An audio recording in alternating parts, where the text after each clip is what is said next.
I believe that everyone is creative and that our creativity is medicine, and not just for ourselves. It's our hope and our connection for a better world for all of us. I'm Ashley Riley, and this is Made of Dreams.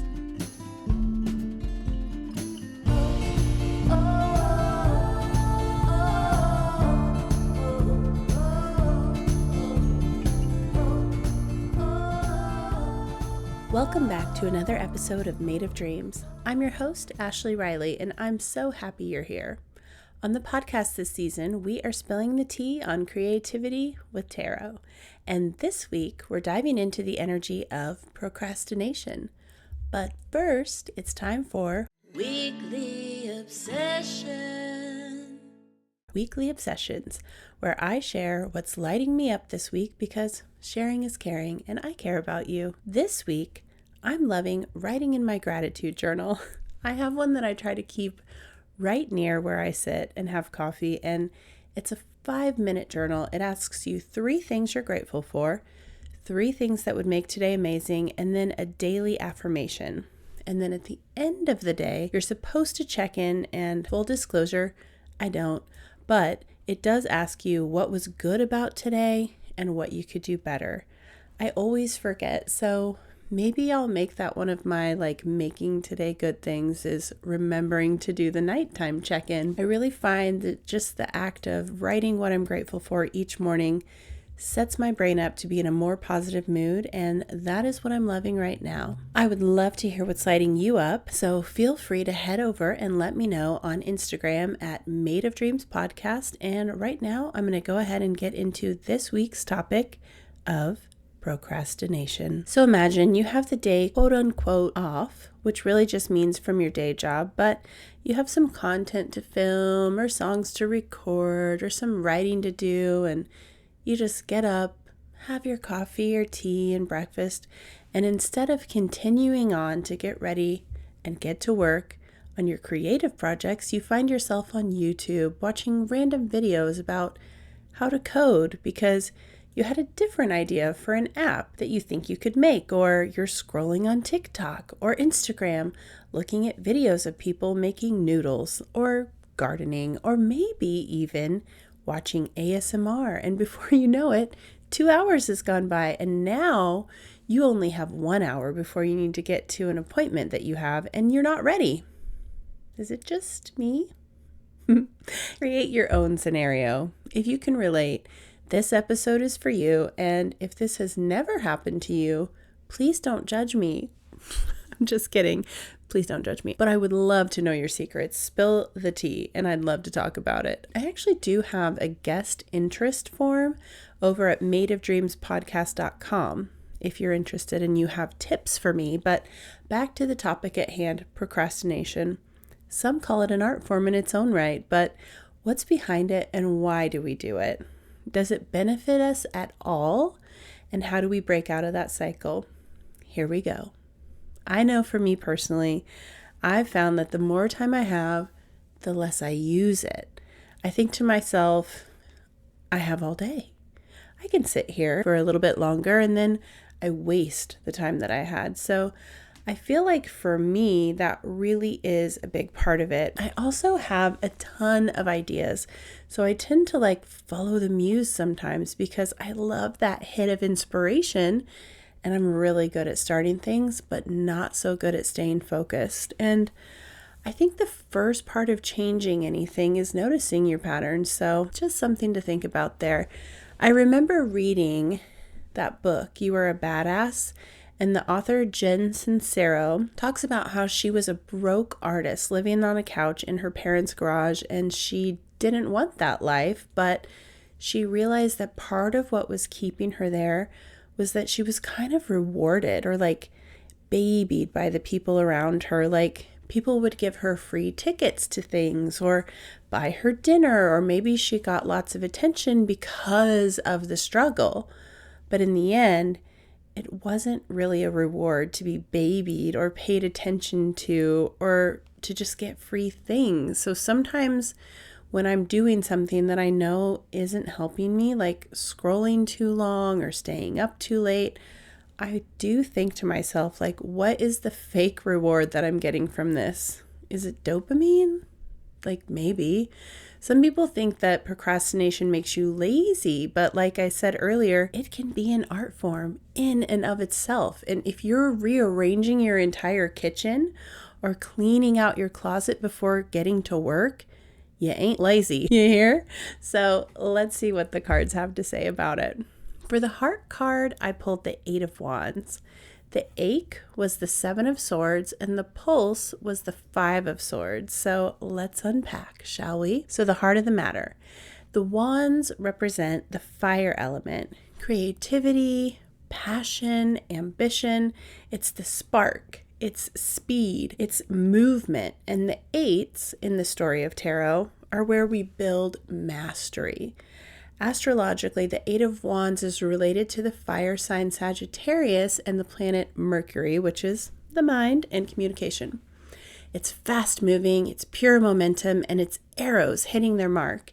It's kind of funny because this card really represents fertile ground, like nothing stopping you, nothing in the way. And in a way, it's a little ironic, or is it the clearest message ever that at the very heart of it, there's nothing stopping you? Procrastination is something that we do as humans. It's a behavior, it's avoidance, and it's not an outside source. Like, yikes, ouch. The truth kind of hurts, but also that really shines a spotlight on it. It's like a simultaneous duh and a light bulb moment. So, of course, there's more to it because the mind is involved, but in this card, you're either in the show or you watch the show, and maybe a bit of overstimulation, but this card is like energy and potential. And I feel like the ache card is going to show us a little bit more about like what's going on in the why. So the ache is the 7 of Swords, and the swords are the air element. It's the mind, it's intellectual, logical, deep thinking, maybe overthinking.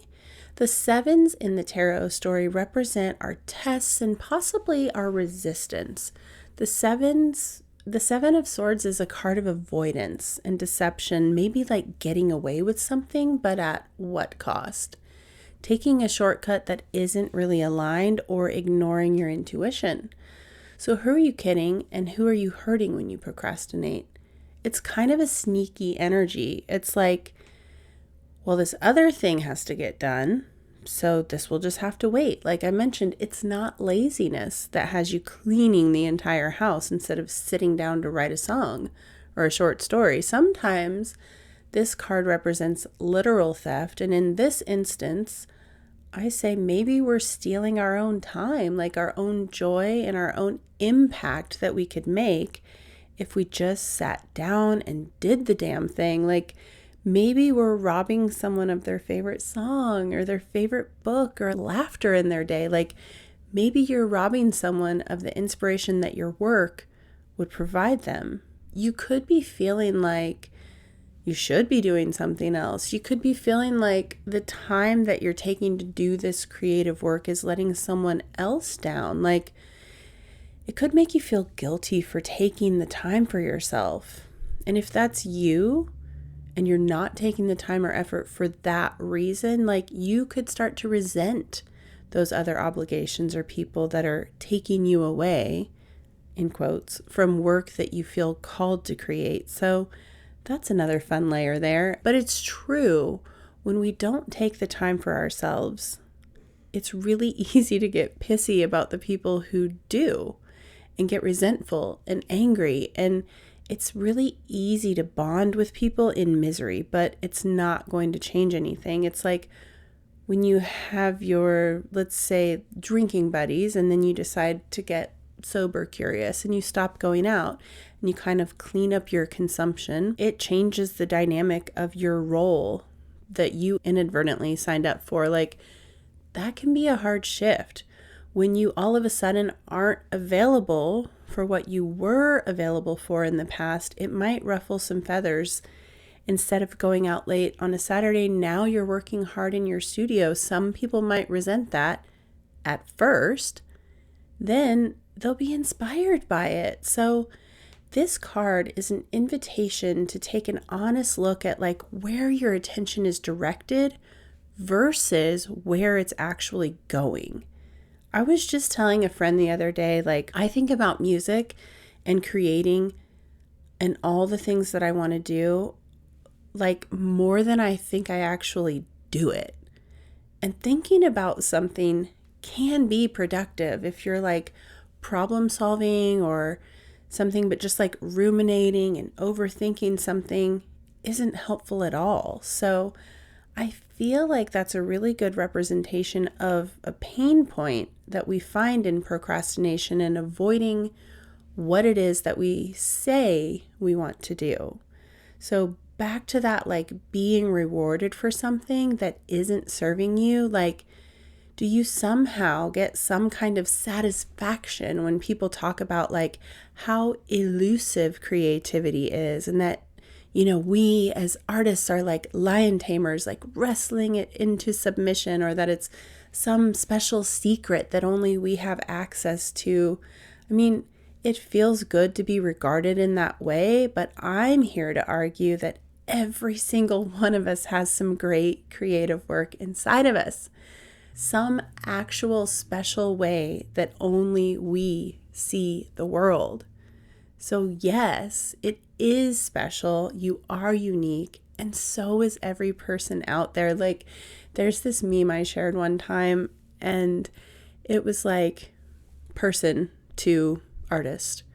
And the person says like, wow, you're so talented and creative, and it's just like so magical and special, and you're so lucky. The artist is like, no, it's hard work and dedication. And the person is like, wow, you just must really have like these great genes and must have just been born with this gift. And the artist is like, no, it's like hard work and dedication. And then the person, you know, says something else about just like how magical and special and just, you know, how unattainable that is for anyone else. And the artist is like, it's dedication and hard work. And I think of that meme sometimes because it's true. The difference is the ones that make it do it. They don't just think about it for 10 years. So like, stop stopping yourself, y'all. That's the secret. Shit, I just spilled the tea. Kidding. Okay, so what do we do with that? Well, let's check the pulse. So the 5 of Swords, another sword card in the mix. And as we know, the swords are the air element. They are the mind, quick thinking, logical, deep, and truth. The swords show up when we're waging a battle in our mind. They can cut through the mental mess and show us the power of our thoughts. Now, 5s in the tarot are disruptors. They're the disruptors of the story. This card at first actually seemed odd to me as the pulse, but after reflecting, it's an invitation to change the pattern of your thoughts, to reframe and change your approach. So procrastination is slow and swords are quick and decisive. So when you're procrastinating, you're prolonging and not deciding, and it can feel productive, but it's like keeping yourself busy at best. It's the person who spends all day tweaking the tiniest little details and getting nothing accomplished. Like, those tiny little details are for when you're in the project, not in your mind before you've started. Like, have you ever had this grand vision in your mind and it's like all worked out, and then you put it together in real life? Like, hello, Pinterest fail. I've definitely done that. Like, one time in another life, I owned a hair salon that had 9 chairs. And at each station, there was this like red little lamp thing that hung down. And I got so sick of the red and white and black motif. And anyway, I had this idea of making my own pendant lamps with doilies, those like lace knit things from the days of yore. Anyway, I went and bought all of these doilies at the thrift shop. I got Mod Podge, I don't know what the name of the glue is, but I got the glue. I blew up balloons, smothered them with glue, pasted the doilies all over them, and let them dry for like days because I put so much glue. Then I popped the balloons and I took them to the shop to see how to get them to replace the ugly ass red lampshades. And it was a major flop. Like, they hung really weirdly and they wouldn't stay. I mean, it actually did look semi-cool, but at the same time, I was kind of terrified that the glued up doilies would get too hot from the bulbs and start a fire. So major Pinterest fail. All of that to say, sometimes what's in your head doesn't translate. And you'll only ever know that by trying it in the real world. Like, the arts are so subjective, and your opinion is really the only one that matters when it comes to your work. But something that you might scoff at could become someone else's signature motif. Like, consider this an invitation to get out of your own head and get on the court. I also like to think of it like trying on outfits. If you've ever tried on an outfit that looks amazing on the hanger, but all wrong for your body type, you know what I'm talking about. Like, sometimes you gotta dig in the racks and try on the shit that looks terrible on the hanger, but it's magic on you. One girl's frump is another girl's fab, so stop overthinking it. Try it. Be a beginner and go. Use those ideas. Try things on for size and don't take it too seriously. The hardest step is the first step, as they say, and I have found that literally penciling the time into my calendar with exactly what I'm supposed to be doing is really helpful for me. So now, on Mondays, I block out time to plan and put all of those ideas on paper, get them out of my head onto paper of what it is I want to film, what I want to write about. And on Wednesday, I block out the time to do it so I can batch and get all dolled up and like do all the filming on the same day. And then on Friday, I block out the time to edit and tweak it. It's not perfect, but it is getting me in the habit of doing the work rather than just thinking about doing it and wondering which way is better and spinning in circles. And then instead of doing anything at all, or just doom scrolling. So I recommend trying that out if you could use a little accountability in your process. Schedule it in and let me know how it goes. I do think the planning stage is important because it's taking the thoughts out of your head and putting it down like, okay, at 10 a.m. on Wednesday, I need to film this shot, and this shot for the reel that I have in my mind. And then I need to do 3 different acoustic songs, like choruses for making acoustic posts of videos. And then it's just so helpful because you have a plan so that when it comes to Wednesday, you've already decided what it is you're filming, where you're filming it, what you're wearing. If you're a writer, it could be like, okay, I want to write on this topic or brain dump on this character that I'm creating. I'm not a fiction writer, so I don't know the process, but you get the idea. Like, stop stopping yourself. You got this. And if you're a master procrastinator, you're a massively creative thinker. So use it to propel you forward. Oh, and by the way, our brains are problem solvers. So another quick thing to do is give your brain a problem to solve instead of letting it go crazy looking for one. A wonderful question to ask yourself is, how am I going to be creative today? How can I make this work for me? What is one small step I can take to make this better? That way your brain is working with you and not going rogue and being like, what's the point? Ask yourself, what am I grateful for? How can I be helpful or of service with my work? And then get going. And did I really say that writing in my gratitude journal was my thing I'm loving this week? Oh my gosh. I actually come up with those weekly because I just told you that I batch my content. Like, I have written out all of these episodes in advance. And anyway, wow, that just lined up really well. That's cool.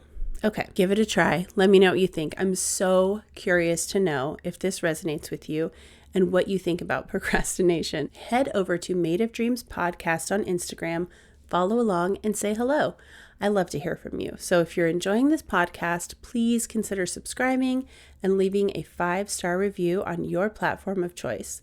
If you'd like to learn more about me or the show, head over to madeofdreamspodcast.com and you can sign up for the Dreamer's Digest and receive my creative state checklist to help keep you in the flow. I'm going to leave you with a song of mine. I'll be back next week with another episode, and in the meantime, dream on.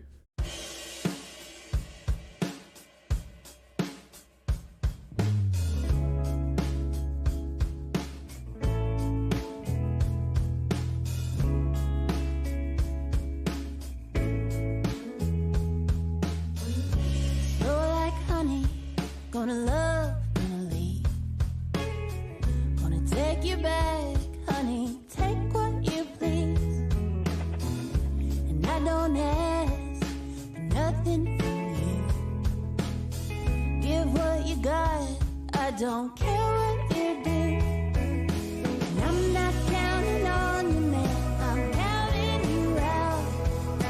Don't ask my forgiveness, you don't need it now. I know I'm more than you, I'm setting you free.